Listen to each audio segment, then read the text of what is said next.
সোধে কোন হয় মৰমৰ বুলি কওঁ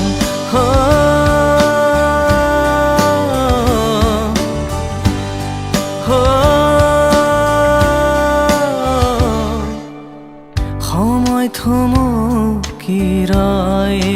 হাঁহিত পাহৰি নিজৰ ঠিকনা